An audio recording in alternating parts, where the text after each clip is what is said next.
Dr. Sunil Bavaskar, wildlife veterinarian appointed by the State Forest Department, has observed critical lapses in the killing of Tigress Avni. The doctor said that the tigress could have been tranquilized successfully if the operation was in fact conducted in a serious manner.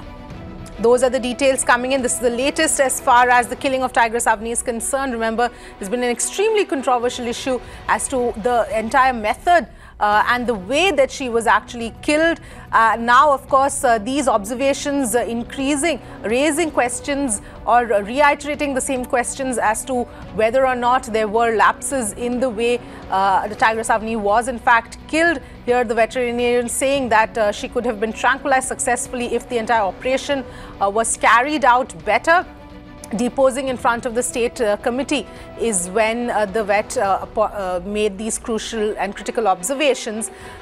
Let's in fact go across to Amita joining us on the phone line. Amita, obviously this has been an extremely controversial issue as to how Tigress Avni was in fact killed, and now these comments here coming in from the vet reiterating the same questions that have been asked. Well, absolutely. In fact, reiterating even the post-mortem observations that had come in at least 2 weeks ago. And remember, as of today, it's been 24 days since Tigress Avni was killed, and State Government Committee was formed. In fact, even the NTCA had formed its own committee.